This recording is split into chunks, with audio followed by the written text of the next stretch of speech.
This is a Film Stories original podcast. Love this podcast? Support this show through the Acast supporter feature.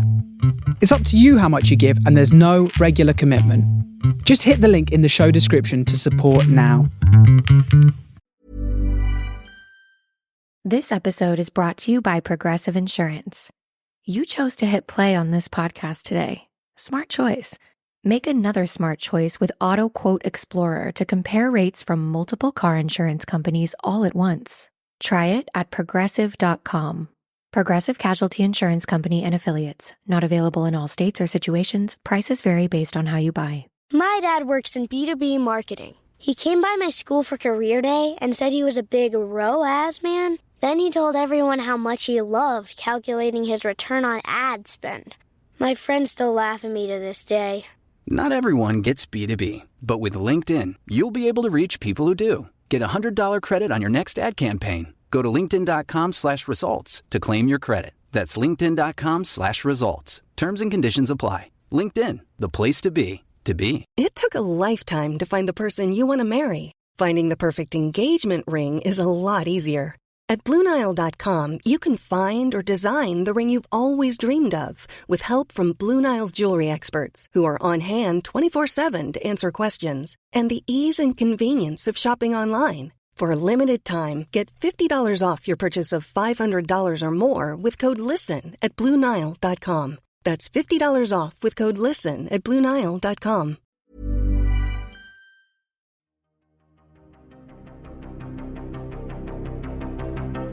This is Writers on Film, the only podcast dedicated to books on cinema.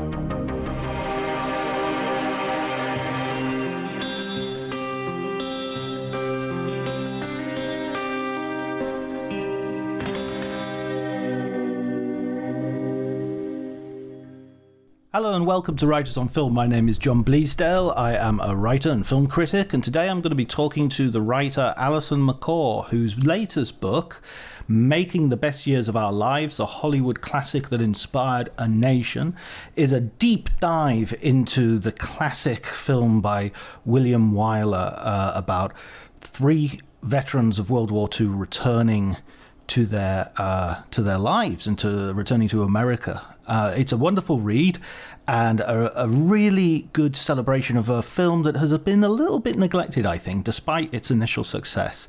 If you enjoyed the episode, please remember to like, subscribe, tweet, do all the things you can do to spread the word. I'm sorry, I have to apologize for not doing the episode on time this week, but hopefully it won't detract from your enjoyment. In fact, you'll probably savor it all the more. Okay, so please enjoy the conversation.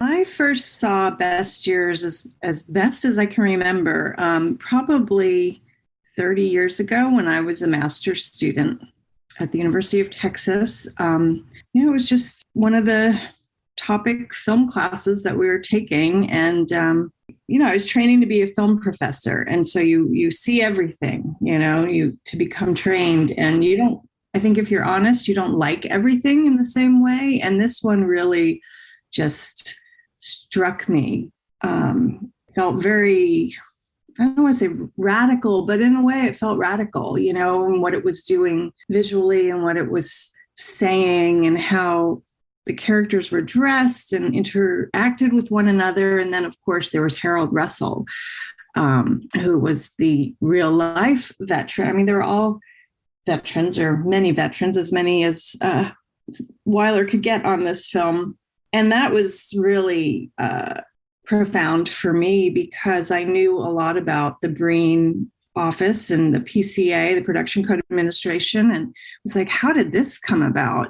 So I had always been interested in the film and loved it. And then as I started to teach, I would just, put it in every syllabus I could, American independent film, even film noir. You can really, it's very versatile. Yeah, a crossover film in many ways. It's amazing, really. And my students really pretty much across the board reacted as I had when I first saw it. And I guess when I was finishing up my second book and looking around for what to do next, I thought, well, maybe it's time to write about how this film came to be. It must have been great fun having a proper deep dive as well, because this is a really detailed, history of the making of book. It really was. I mean, it's a little daunting. I knew how much I know how beloved the film is, and that was an interesting issue too, because on the one hand, when I was pitching this project, people were like, I don't know, do people even remember this film? And you could get up in arms and say, of course they do, but does the general public remember this film? I'm not so sure, and I know people still disagree with me, but I'm going to stand by that. But for those who do know the film, yes, it's almost sacred. In fact, I've received emails from people in terms of setting up events who'll say, so you've really tackled the big one, so it's interesting to see, how people feel about it. To do a deep dive, to sit there with all the files, to go through the production schedule, to read the memos. It's a journey. You go on a journey with the film, you go on the journey with the people who made it, and it becomes your life for a while, definitely. Well, speaking of that sort of popularity or otherwise, or where exactly it stands in the realm of the cultural landscape. Excellent. That's keeping that one in. I imagine some of our listeners may not have seen the film. So should we give just a basic sort of précis, a sort of a feel for the film, so that they can go away and watch it after this conversation? So it's three veterans from different branches of the military meet when they catch the same transport plane back to their hometown of Boone City. So there's Dana Andrews. He plays Fred. He's an Air Force captain heading home to Marie, who is the fun-loving blonde, as I describe her in the book. He married shortly before heading overseas. Homer Parrish is a sailor who lost both of his hands when his aircraft carrier was torpedoed. And Al Stevenson, played by Fredric March, is a former banker. He has a family. He's eager to return to them. His wife is played by Myrna Loy, but he's very conflicted about resuming his job at the bank.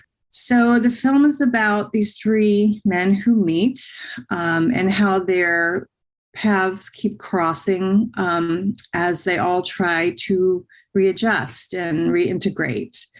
And then Peggy, Fred, Al and Millie's daughter, played by Teresa Wright, she and Fred meet and they develop a relationship that sort of adds to his already rocky marriage. And I like to say the film ends with a wedding. That's all I'll say about that. And it brings the three veterans back together. And from my point of view, it offers a hopeful but very realistic path forward for each of the characters in the film. I mean, it's such an interesting story because it's so kind of like its format is kind of unconventional as well. The way that you have these stories and then they separate and go off and then they come back together. And there's with the different ages as well, there's a sort of sense of, either older brothers or even that the Fredric March character is maybe a little bit of a father figure to the other two as well. Yes. Yeah. And it starts, it's such a great way to bring them in, having them ride in that taxi back and dropping them off one by one, and introducing us to their homes, their families, their lives. And we see for each of them up front the obstacles they'll immediately face. It's really pretty amazing that this film was shot with, so many players in it, so many big names, and really principal production was just like 100 days. Given all of the things going on post-war, there was something I didn't even really write about. There were strikes going on within the industry. It was a very I don't know if volatile's the word I want to use, but I'm going to go with it at this point. Okay? Fair enough. There is a lot going on. So it's kind of amazing. Goldwyn wanted to get this movie going really since the end of, I believe, 44 and 45. McKinley Cantor was hired to write a novel based on a Time magazine article. And then from there, Goldwyn was putting a lot of pressure on Robert Sherwood, the playwright and screenwriter, to adapt it. He was very resistant. He thought the idea would be out of date. And Wyler, really, with his own injuries from the war, helped convince Sherwood that this will be a timely film when it comes out. I think he was nervous about that too. Yeah, it's this kind of surprising point because you sort of nowadays you think, okay, we're going to be making 9/11 films for 20 years. You don't think, okay, we better get one out really quickly, otherwise no one will be interested in the Second World War. Well, and but I think also Wyler was experiencing that. He had made documentaries during the war, and he had a second one. His first one about the Memphis Belle was amazing. Did big business for a war film, a documentary made for the war effort. And then Thunderbolt, his second one, he was having a hard time getting that out there. They're like, that was so last year, And so I think there was that sense, there was definitely this push. I mean, women were being, moved out of their jobs to welcome the men back. I think there was a sense of let's move forward.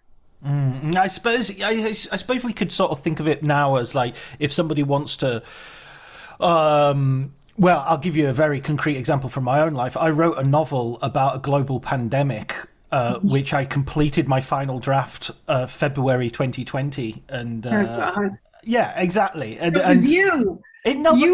Nobody will ever read it because my agent just went, nobody wants to read about pandemics now, and it was like, God damn it, I didn't know.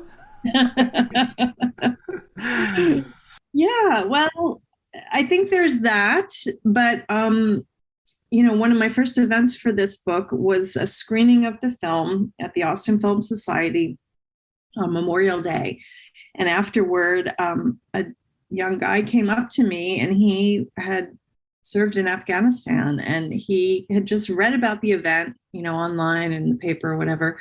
Never seen the film, came, saw it, was blown away by it. And, that's very gratifying to me. Like, yes, this film does still speak to people, and especially perhaps the people who need it most. Yeah, that's one thing that I think is a sort of injustice in the sense of it fading to some degree from the conversation, is that in many ways it's much more contemporary and much more relevant to today than, say, Mrs. Miniver or Casablanca or a film. I mean, I love Casablanca, it's for all the rest of it, but I don't look to Casablanca as a sort of like, oh, this has got something to tell me about war. It hasn't. It's a complete fantasy.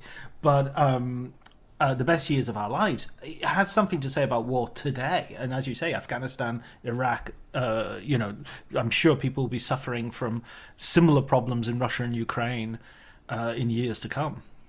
Well, it's about war, but it doesn't focus on war. It focuses on these people and their struggles and their relationships. And I think that is one of the things that helps keep it fresh. I think there's an understated quality to the acting. There are some bits, that aren't my favorite, I will admit. But I mean, as a whole, I think it is. I mean, I think of Harold Russell, and I think he's really important in the film for the obvious reason, but also because he does bring this kind of unstudied quality to it. And Wyler was very keen to preserve that. Goldwyn had wanted to give and was in the process of getting acting lessons for Harold Russell, who played Homer Parrish. And, Wyler was really ticked off when he found that out, because he, wanted to preserve that sense of, here's someone fairly fresh to the screen. He had done the military training film Diary of a Sergeant, but that's very different than a Hollywood film with, people like Dana Andrews in your scene, or Fredric March. Yeah. So this is the guy who suffered a severe injury during sort of training. It was he was sort of defusing a bomb and it blew up in his hand. Well, he was getting ready to teach a class. Actually, he was at Camp McCall in I always forget. I think it's North Carolina, not South Carolina, and he wasn't even supposed to be teaching that day. It was D-Day, actually. And one of the reasons that I think there was the accident was that the things that he was using, the blast cap, this stuff had been laying out on the grass. Lunch had been a little bit long because they were getting briefed about D-Day. Yeah, so as he was getting his supplies ready to teach this class, they blew up in his hands. And so one of the things Russell struggled with in the immediate, rehab at Walter Reed was the fact that he was stateside. There wasn't sort of some big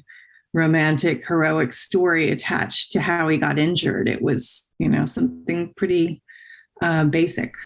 Yeah, but I remember reading somewhere that more soldiers died in traffic accidents in the Second World War than died fighting in the Second World War. But the fact of the matter is, that traffic is a consequence of the war. It's not like they're walking down, 42nd Street.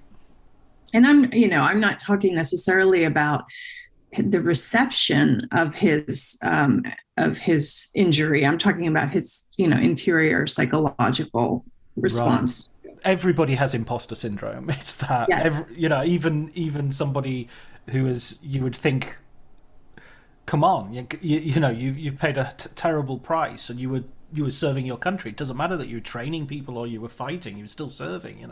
Right. He gives an absolutely stunning performance. I mean, the word performance feels a bit wrong for what he does, but that honesty that Wyler saw sort of shines through the screen, right?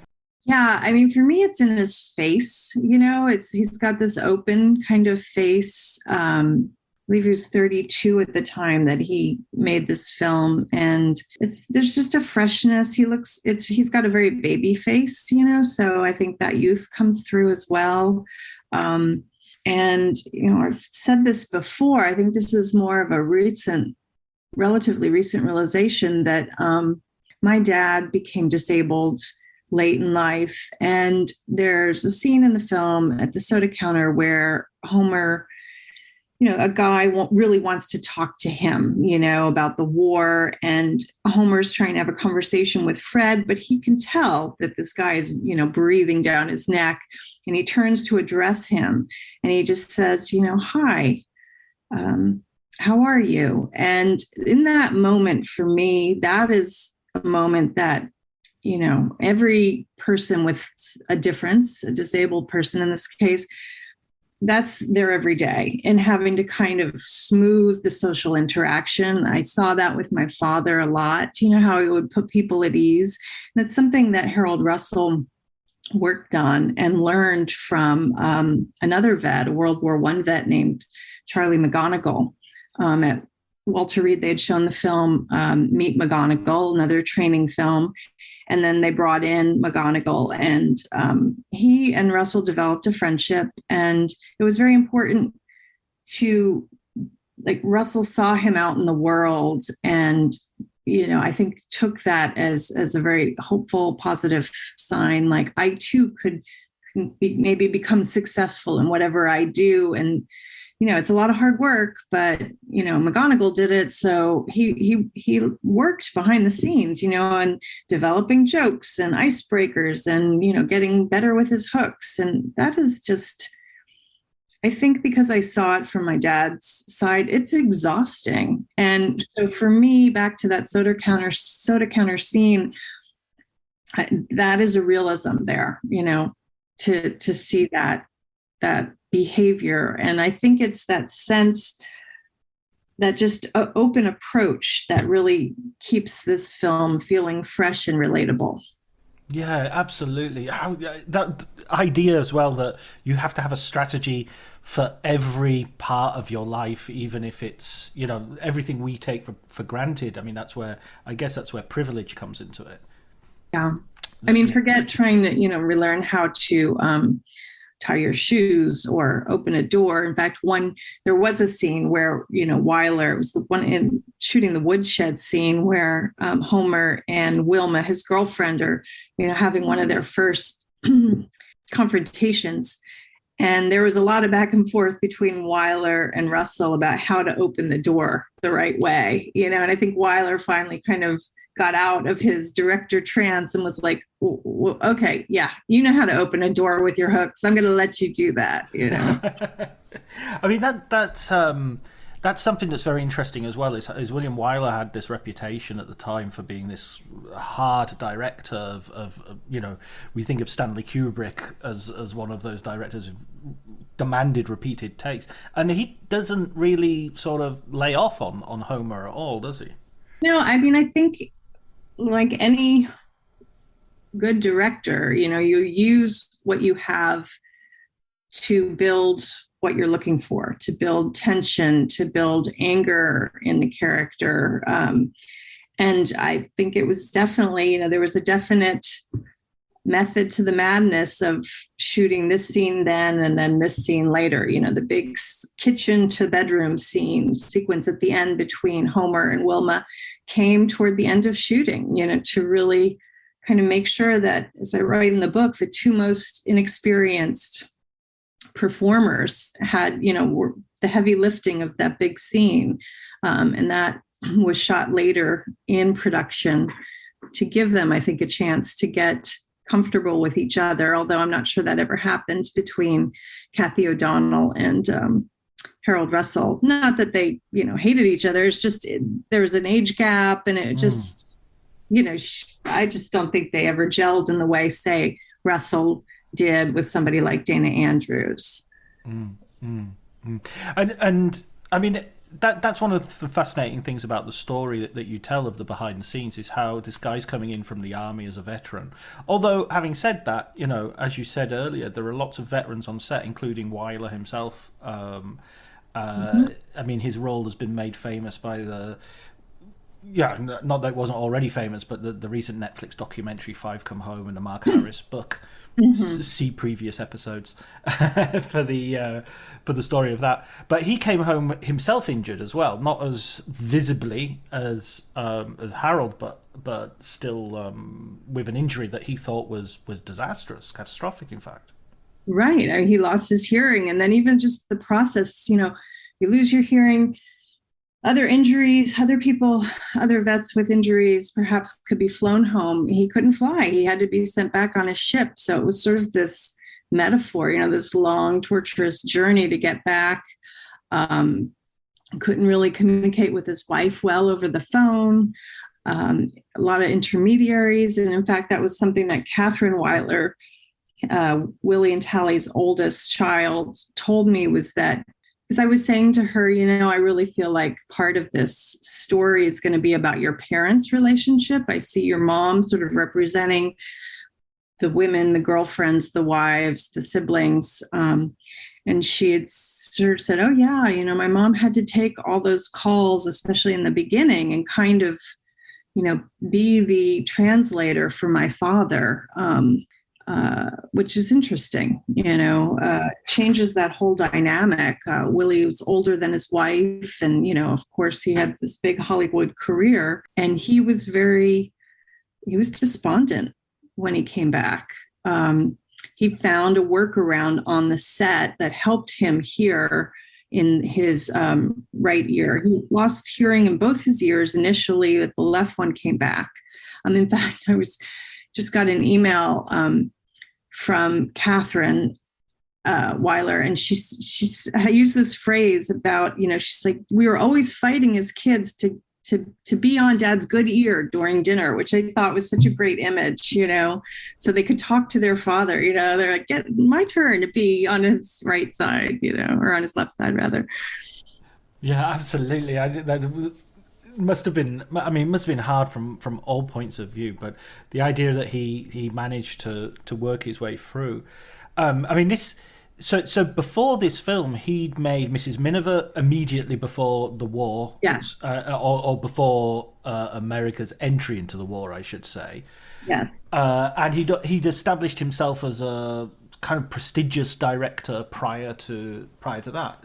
Is that right? Oh, definitely. I mean, he was under contract to Goldwyn. You know, he came over in the teens. His mother was a distant cousin of Carl Laemmle, head of Universal, and he worked his way up. I believe he started working for Goldwyn in the 30s. His first film for him might have been These Three. They had an interesting relationship, you know, maybe a typical sort of adversarial, bad boyfriend kind of relationship. There's a lot of back and forth, let's say. There's a lot of back and forth, yeah. And one thing I found interesting was that, you know, his wife said, he's sort of pointing out sort of the genius of the system, you know, that there's something to be said for that kind of friction in terms of creative, how it affects creativity and the final product. So yeah, I mean, Willie had this career, but he was very eager to be involved in the war. And then after Pearl Harbor, I mean, he has said Pearl Harbor came to my rescue. He definitely wanted to be involved, and that gave him a way in, even though he was, you know, overage, the overage major, as I think the guys of the Memphis Belle called him. You know, he had just had a second child. She was an infant when he left. And but he went. And massive physical courage. I mean, going up in those airplanes to make those films involved, you know, he was a daredevil. I mean, he was courage. Always, I mean, yes, to what you said, but he was also, you know, always looking for the thrill kind of thing. You know, I sat there and looked through tons of pictures of crazy skiing antics and all of these things that he clearly loved to do. And I think going up in a bomber was sort of just next level daredevil until then you see, you know, people not coming back basically once you're back on the ground. Yeah, and that's where the real courage comes in, I guess. Is going the first time you can sort of screw your courage to the sticking place, but going the second and the third time, knowing the reality of the situation must be dreadful. And I don't think he even saw himself as particularly courageous. I think he saw himself as, you know, I'm in a pretty cushy setup here, not doing what these guys have to do. You know, I'm filming it and I am in harm's way, but things could be a lot worse. Absolutely. And so one of the things that I think really lasts in the movie and lasts to today is the way it's a kind of, you were saying earlier, it's a sort of, you can cross over into a lot of genres, you can teach it in a lot of courses. It's a kind of a This Is America film as well, a sort of state of the nation film, if you like. Especially in the latter part, but even, you know, the fact that you've got these guys from different social classes doing different jobs, and, you know, one's in a bank, one's in a soda clerk, you know, and they've all got these sort of kind of significant problems as well. You know, there's PTSD, although it wasn't called that. There's the physical handicap, and there's alcoholism. Yeah. There's a lot to choose from, you know, whatever your issue, I think you can find relatable. You know, you're an adult young woman and you're not married. There's a character for you, you know? So I think there is, in addition to the way Wyler liked to shoot scenes, you know, Andre Bazin, the film theorist, talked about his style being very democratic because he loved to use that deep focus and let the viewer, to some extent, look around, find a way into the scene, but obviously, you know, guiding the viewer too. So I think that comes through on many levels, narratively, formally, all of that in the film. And let's talk a little bit about the other two characters, because we talked a little bit about the Homer character. Let's talk about Al and Fred. Is it? I'm getting it right. So Dana Andrews plays. He plays Fred. Fred, exactly. Yeah. So he had his own, and just in the way we were talking about Harold earlier on, he has his own kind of internal demons, even as he's doing his role in the film. Yeah, he had a drinking problem, and it became somewhat of an issue during shooting, and Wyler took him aside and talked to him. And I think it was that sort of directness and not threatening him, just saying, here's how we can handle this, and I think that made a big impression on Dana Andrews. I know somebody said, I said, so he's, the story goes, he stopped drinking for the remainder of the film. And it was, I think at the event you were at, Caroline said, did he, I'm like, well, I'm not going to get into policing Dana Andrews, let's just say that he managed to cut back enough. Explaining football to the friend who's just there for the nachos? Hard. Tailgating from home like a pro with snacks and drinks everyone will love? An easy win. And with Instacart helping deliver the snack time MVPs to your door, you're ready for the game in as fast as 30 minutes. So you never miss a play or lose your seat on the couch or have to go head-to-head for the last chicken wing. Shop Game Day Faves on Instacart and enjoy $0 delivery fees on your first 3 grocery orders. Offer valid for a limited time. Other fees and terms apply. My dad works in B2B marketing. He came by my school for career day and said he was a big ROAS man. Then he told everyone how much he loved calculating his return on ad spend. My friends still laugh at me to this day. Not everyone gets B2B, but with LinkedIn, you'll be able to reach people who do. Get a $100 credit on your next ad campaign. Go to linkedin.com/results to claim your credit. That's linkedin.com/results. Terms and conditions apply. LinkedIn, the place to be, to be.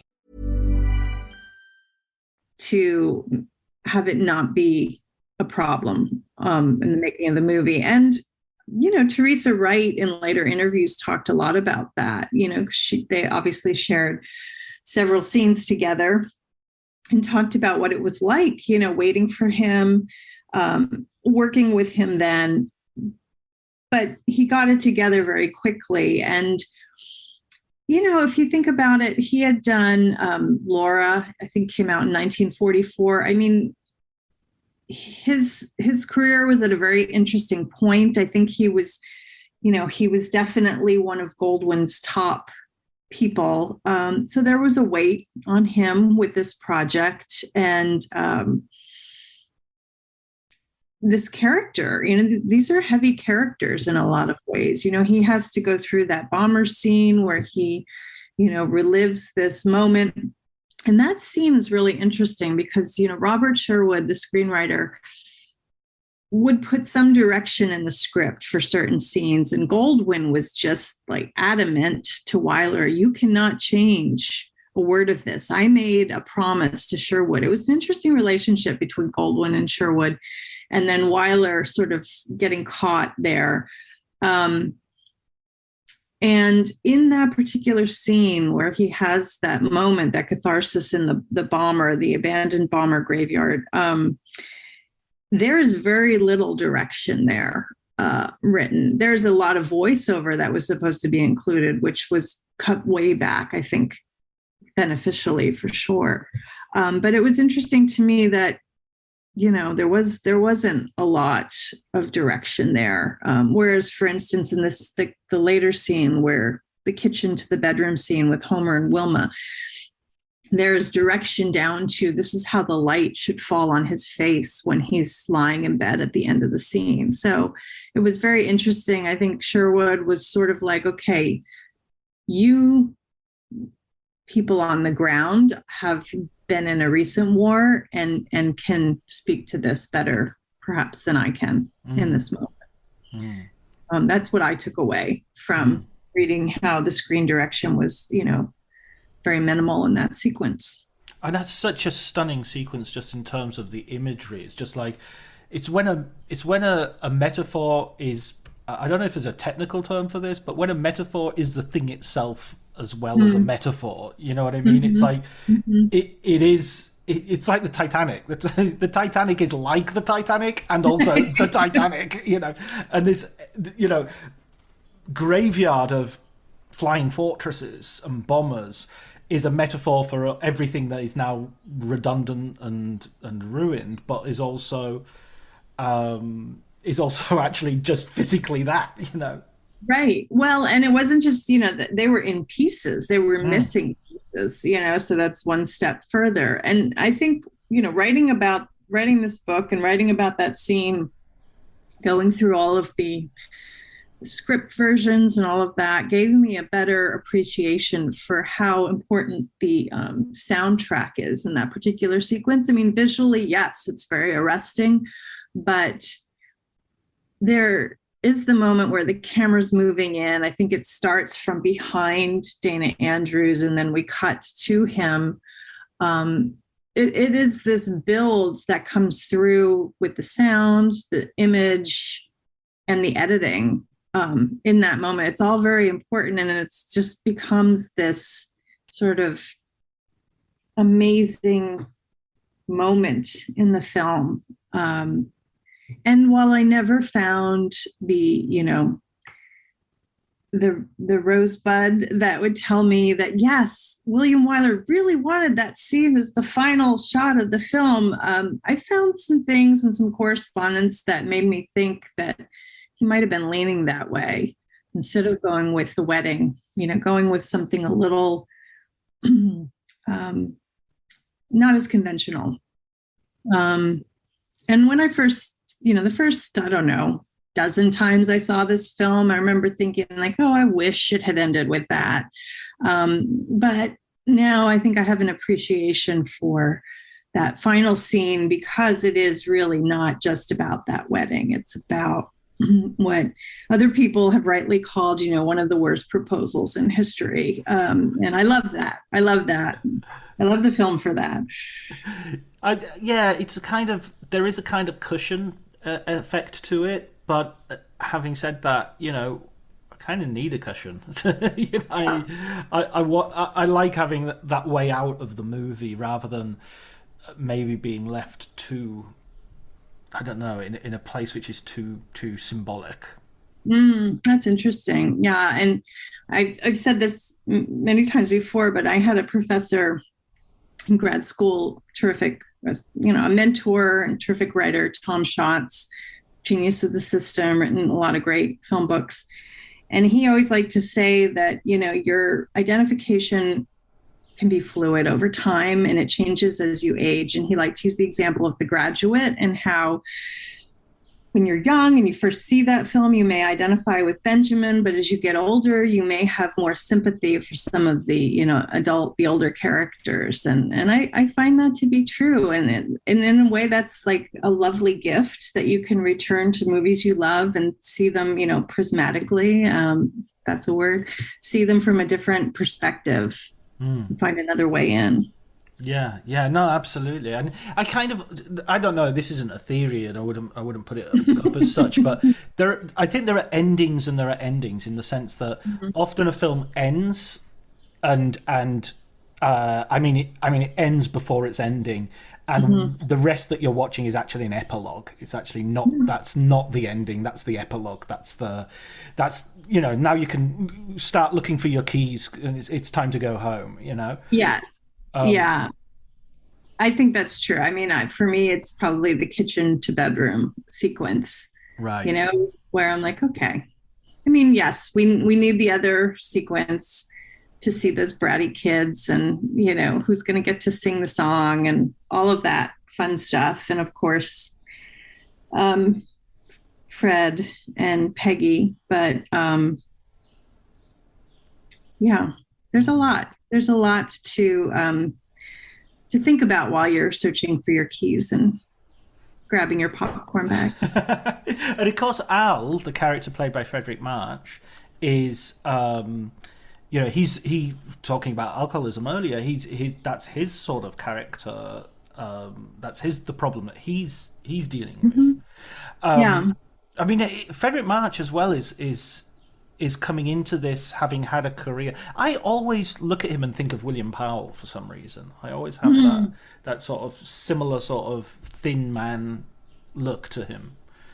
Maybe it's the inclusion of Myrna Loy there too. I don't know, but I mean, see, Fredric March's face is so angular, and in fact, one of the telegram that Wyler sent to March soon after he signed on was, you have to look hardened for this role. You have to really slim down, basically. And he says, I know how hard it is for men of our age. I've gained 15 pounds since I've been back. But really, and it was even like, talking about that, then going on to something like, oh, friends saw you in this movie recently and said you were never better, and all the best, Willie. P.S. You got to lose weight, So, yeah, I mean, Fredric March, this was such an interesting thing to me. He performed for troops during the war, and he tried to do some comedy, and no one was really buying it. Right. So he kind of worked out this routine where he would do the transformation scene from, and now I'm completely forgetting it. Dr. Jekyll and Mr. Hyde. Mr. Hyde, yes. No.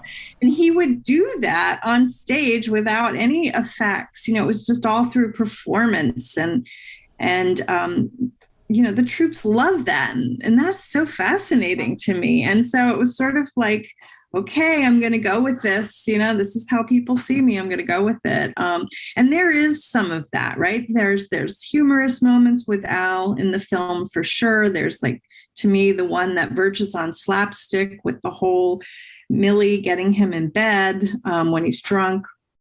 But then there are scenes where it's very ominous, really, where the camera is on the side of his face and the shadows, and how's this going to play out? Is he going to go off the rails in the film? Audiences had already seen The Lost Weekend, so they know how things could go.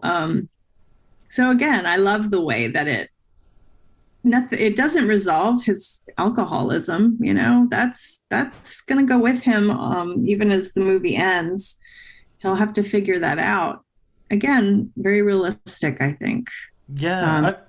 I mean, to go back to the metaphor of the sort of aeroplane graveyard, the idea that we're going to start using these to build houses now. We're going to, it's still wreckage, but there's some bits of this we can use. It speaks to a sort of partial recovery, not a total recovery. Yeah, and I've heard from people who love the film, like a favorite scene with Fredric March is the one with Myrna Loy, where they're, Peggy's saying in their bedroom after a night out, like, okay, I've decided I'm going to break up Fred's marriage, and there's that scene where he says, how are you going to do that, with an axe? And then it's sort of we get this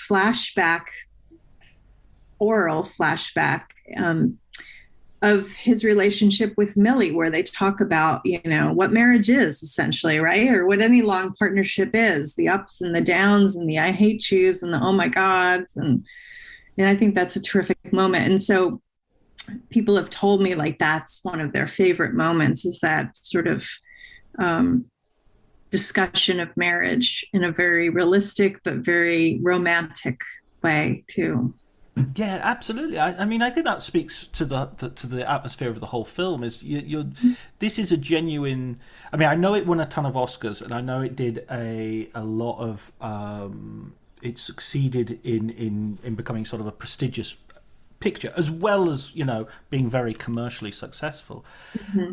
But I mean, I sometimes can be a bit sniffy about the Oscars, especially when it's sort of like a social, crash or something like that. Not the Cronenberg, right. The Paul Haggis, currently under house arrest in Italy. And I wonder. You want to go there, John? No, I'm not. I'm just putting 100% disclosure of Paul Haggis. So I can get a bit sniffy about the the sort of problem picture, but this is it's such a mature and complex and nuanced way of looking at it, and including saying, throwing up its hands and saying, well, we're not going to solve this today. Right. Yeah, that's a breath of fresh air. I think even today, right? Not to wrap everything up. And I write about how the Oscars, the rules had changed. And so you could even argue, well, there were fewer people voting. And so, maybe take the movie to task. Do those 7 Oscars really mean what they would have meant in 1946? One of them in 1947? I don't know. But in reading all of the accounts of the ceremony and listening to the speeches, you can listen to them through the database, the Academy of Motion Picture Arts and Sciences website. There is this sense of this sort of euphoria building around this film, and it's being embraced by the community at that point. And I try to capture that in the end of one chapter going into the other, of this sense of, wow, Wyler's going to get his second Oscar, and then Goldwyn gets the Thalberg, which isn't a one award, but it was a nice cap to the evening, and then Russell gets the 2, so it was kind of this victory, even though basically Wyler and Goldwyn weren't talking by the end of the night. Because they were arguing about percentages and such. Right. And, then Wyler sued him. So, yeah. I like the way Wyler sent him a note as well after he won the case, or they settled the case out of court. And it was like, we had a little disagreement, but everything's fine, that is so funny to me. And I see that. My first book was about the Austin film scene, and I interviewed a lot of people whose movies were sort of homegrown in Austin, but went on to, big recognition, like Spy Kids, Robert Rodriguez's Spy Kids, the Texas Chainsaw Massacre. And I remember talking to Mike Judge, of The Office, Beavis and Butthead. And he was saying something to me like that was one of the hardest things for him to understand about the business, that you could have this fight. In his case, it was with Fox, 20th Century Fox. He said, and my agent, would go toe to toe with them over something. And then he would be going that night to a Lakers game with them. And I was like, how do you do that? So it's that sense of figuring out how to have that relationship, I think it would be immensely difficult. In fact, Wyler counsels Teresa Wright about how to handle Goldwyn during this time, like, he's going to do this and you've just got to do this. And that's how you can coexist later at some kind of event together. It was something I think he had to learn and relearn. Yeah, it's a weird thing. It's like, I don't know, when you watch football games and somebody is beating the other side by 5-0, the way to show them respect is not to take it easy, but to go for the 7th goal. Because if you're taking it easy, it's even more humiliating. It's like, no, score another one. I was like, oh man, that's some brutal ethos right there. It's a very, very strange industry. It certainly, my word, it certainly is. I've got to say, having met you in Austin recently, I really enjoyed going around and looking at the Texas Chainsaw Massacre locations that were. Oh, good. Yeah. It's so fun to see those, to walk the land, because a lot of it has changed so much. But I just watched that new Ty West film. Is it Ty West X? That is very much based in a Texas chainsaw. I'm not sure where it's shot actually. I don't know that either. It had like a New Zealand film board thing at the end, which threw me a little bit. But it looks like Texas, Yeah, a lot of places look like other places, right? This is true. There's a lot of Westerns being made in South Africa at the moment. Yeah, well, I grew up in New Jersey, right, where the first or one of the first Westerns was made, so. Yeah, there you go. What Western was that? all of them. Oh, right. Like 1890s, 1900s. Right, all the way through. Until Right. they go we would go on field trips in elementary school to the Edison Museum, the Thomas Edison. I still have my little souvenir coin. I got to put that up on eBay. I bet that's worth something. Of Thomas Edison on it, on, no monetary value. Probably, but sentimental value only. But that's right. He was giving away thousands of those, literally. What about your next project? What are you looking towards working on next, or are you just tired and want a bit of a rest? Well, both. I am tired, but there's nothing like bringing a project to fruition during lockdown. That's fun. I am thinking of a couple things. A biography of a contemporary woman, I will say that, with a very well-known collaborator. So that's one thing. That's a project that I've been wanting to do for a while, but for various reasons, it hasn't been able to happen. But I'm also thinking of, and I started kind of working on another project, another making of book about the women, the movie The Women, 1939. Rosalind Russell Rosalind Russell, Norma Shearer, Joan Crawford. I see that as having a lot of cultural richness to write about, like a snapshot of female power at the height of the studio system, and also queer politics with George Cukor being involved. He had just been fired off of Gone with the Wind. Shearer and Crawford had a long-time rivalry. 1939, Hollywood's greatest year, Wizard of Oz, all these other films. So I see a lot there. One of the main problems is that, MGM doesn't have sort of one archive like a lot of the studios do. So that could be a nightmare. But I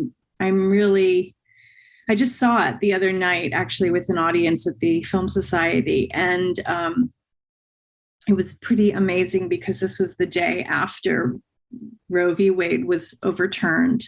And there is a line in the film spoken by Paulette Goddard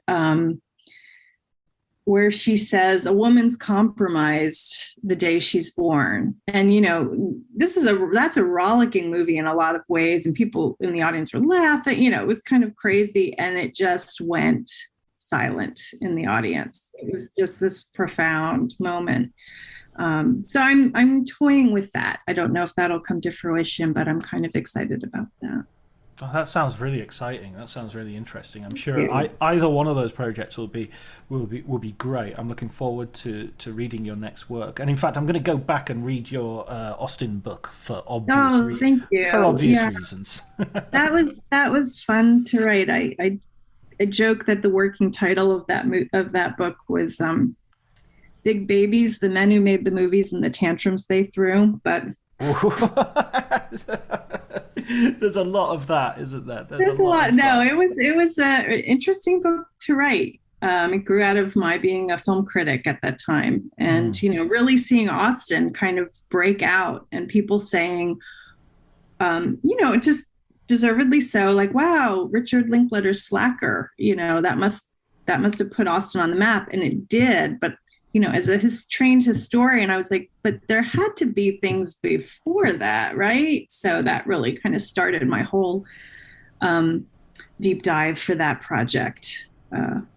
Really tracing film back. I mean, I don't write a lot about this, but tracing film back in Austen to the, early 1900s, and filmmakers like the Tilley brothers trying to they made this movie called actually somebody else made this movie, A Political Touchdown. So filming at all the big spots in Austin, like the Capitol, and I think that was 1915 even. Wow. Oh, well, I can't wait to read that, definitely. But before we finish, I have to ask you for your recommended film book. Oh, okay. What have you got for us, Alison? A really great biography by my former grad school cohort, Christina Lane. A book came out in 2021, Phantom Lady, about a biography of Joan Harrison, who sort of started as Alfred Hitchcock's assistant, but very quickly became a producer. And Christina writes about Harrison really as she segued into television too later as kind of an early showrunner, which I love. And it won all these awards, and it has so much vitality. It's a great book. So that would be one recommendation. And you should have her on your show too. Oh yeah, absolutely. And, one of my favorite sort of making of books is The Studio by John Gregory Dunn, where he spent a year with pretty much all access to 20th Century Fox in the late 60s. And so he spends a lot of time writing about the production of Dr. Dolittle, which is just like, it was sort of the end of the big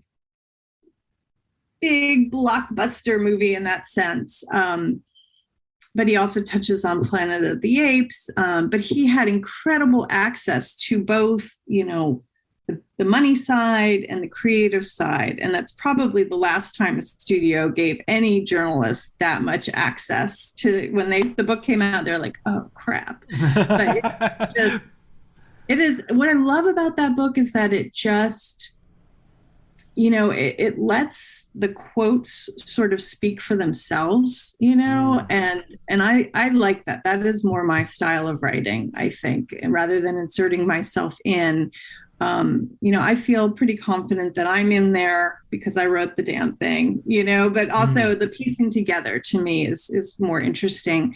And I think, he does that in an amazing way. And one of the things that sticks with me from that book is, they had to build sets with drains in the floor because none of the, animals were toilet trained. And so they had to bring that, make that be a factor. Think of that as a line item on the budget. Oh my God. Yeah. Just think of how much that must have stank as well. Yeah. Well, basically it did, I think. Yeah. Oh my God. That's a brilliant recommendation. And what was the name of the first book? Phantom Lady. Phantom Lady. And was that when Alfred Hitchcock was in America that she started as the production assistant? No, it was in Britain. Britain, I believe. Yeah. Where she went and interviewed for the job of an assistant, and it became very clear that she was a horrible assistant, but she was very smart, and they really bonded over their love of the workings of the court and things like that. And she quickly became a collaborator. And Christine, she's literally been written out of a lot of Hitchcock histories. And Christina does a great job, not just in revising that story, but really in giving her due as a pioneer. And it's a great read. So yeah, Phantom Lady and then The Studio are my recommendations. Oh, fantastic, Alison! I really appreciate that. That's definitely going on my list, and and hopefully that will be a potential guest as well. Yes, yeah, she's terrific. Super. Thanks so much, Alison, for joining me, and good luck with the book, which is out right now, and people can get it wherever you get good books. Yes, thank you. This was so much fun to extend our conversation across the pond, so to speak. Okay, I'll cut there. I'll stop recording now.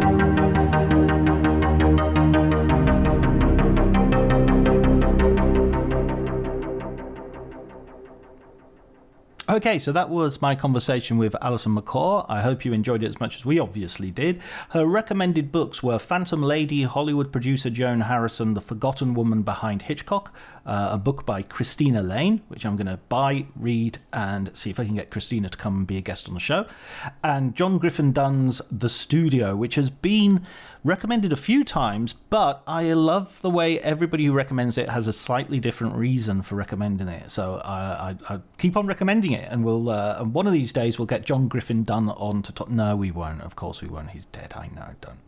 Don't be silly, John. Don't be stupid. Okay, sorry.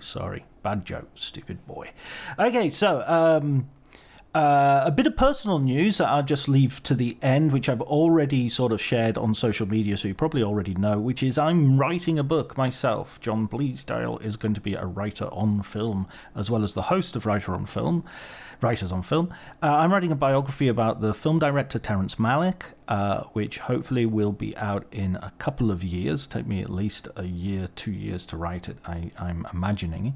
I've already made a really good start, and this book will be published by the University of Kentucky Press once it is done. I'm really excited about this, and maybe we can talk about it in future episodes. It'll be interesting for you to perhaps follow my adventures in what is, I understand, a quixotic quest to write a biography about an unbiographical about a I was going to try to invent a word, but I'm giving up, about a subject as elusive as Mr. Terrence Malick. So yeah, to be continued as far as that is concerned. Thanks so much to Alison for being my guest. Thank you very much, Elliot Atkins, for providing the wonderful music. Thank you, Ali Harwood, for the artwork, and thank you, listener, for joining me once again, and I will talk to you next week.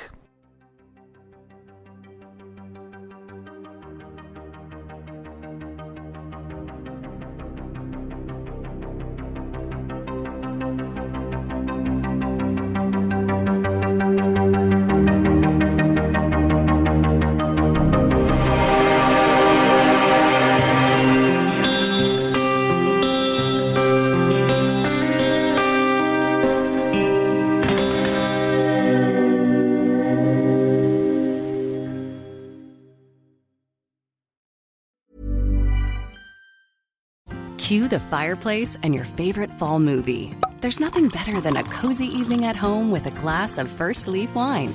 First Leaf is a personalized wine club that delivers right to your door. Sounds magical, right? They get to know your favorite tasting notes, which varietals you enjoy, and whether you prefer sweet or dry wines. So in every shipment, you get bottles tailored to your unique palate. Go to tryfirstleaf.com/fall to get your first 6 wines for just $44.95 with free shipping. Hey, it's Mark Maron from WTF, here to let you know that this podcast is brought to you by Progressive Insurance. And I'm sure the reason you're listening to this podcast right now is because you chose it. Well, choose Progressive's Name Your Price tool, and you could find insurance options that fit your budget, so you can pick the best one for your situation. Who doesn't like choice? Try it at Progressive.com. And now, some legal info. Progressive Casualty Insurance Company and Affiliates. Price and coverage match limited by state law. Not available in all states. My dad works in B2B marketing. He came by my school for career day and said he was a big ROAS man. Then he told everyone how much he loved calculating his return on ad spend. My friends still laugh at me to this day. Not everyone gets B2B, but with LinkedIn, you'll be able to reach people who do. Get a $100 credit on your next ad campaign. Go to linkedin.com/results to claim your credit. That's linkedin.com/results. Terms and conditions apply. LinkedIn, the place to be, to be.